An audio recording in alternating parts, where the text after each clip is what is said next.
कर्म का सिद्धांत अत्यंत कठोर है। जहां अच्छे कर्म व्यक्ति के जीवन को प्रगति की दिशा में ले जाते हैं, वहीं बुरे कर्म उसी के पतन का कारण बनते हैं।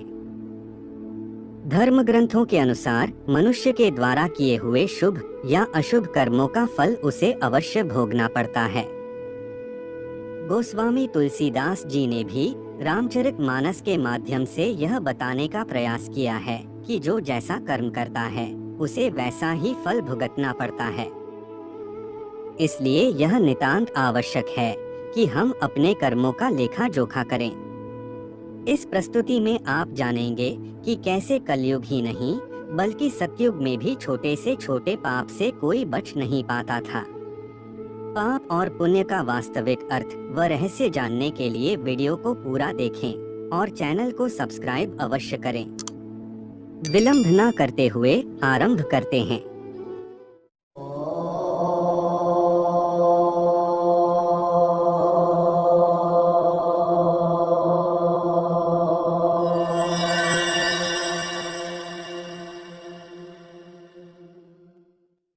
हमारा अगला जन्म कब, कहाँ और किसके रूप में होगा, यह सब कुछ हमारे कर्मों पर ही निर्भर करता है।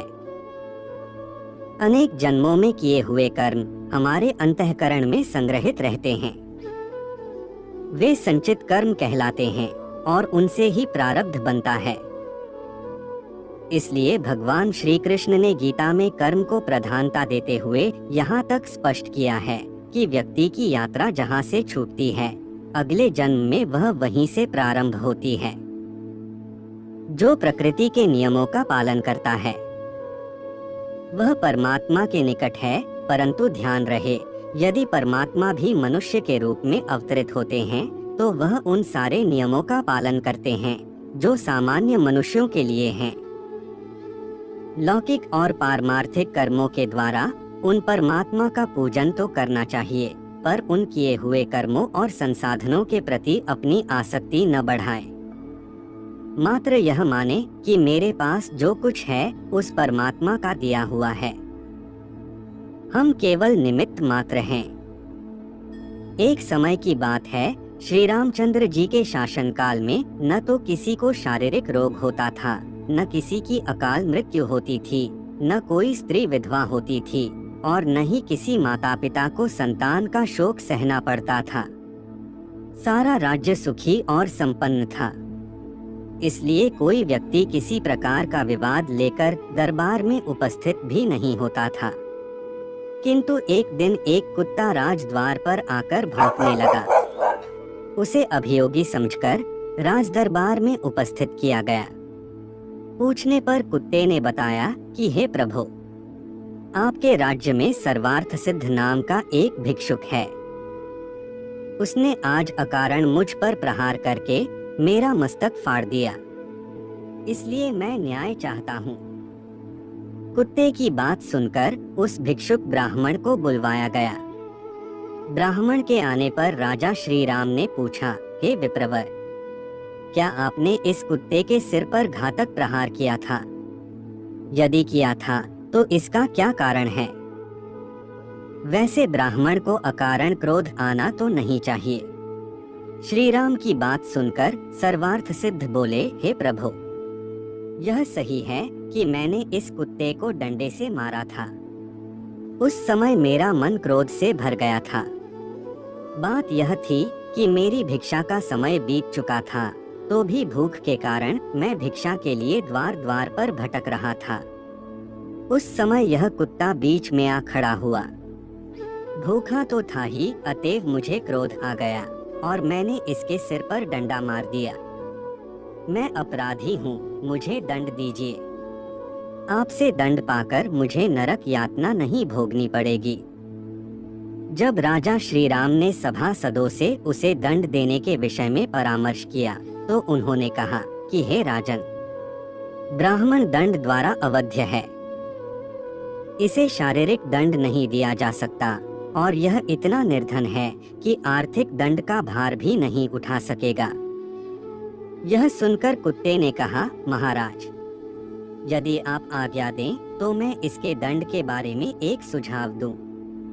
मेरे विचार से इसे कालंजर के किसी मठ का मठाधीश बना दें तो यह दंड इसके लिए सबसे उचित होगा।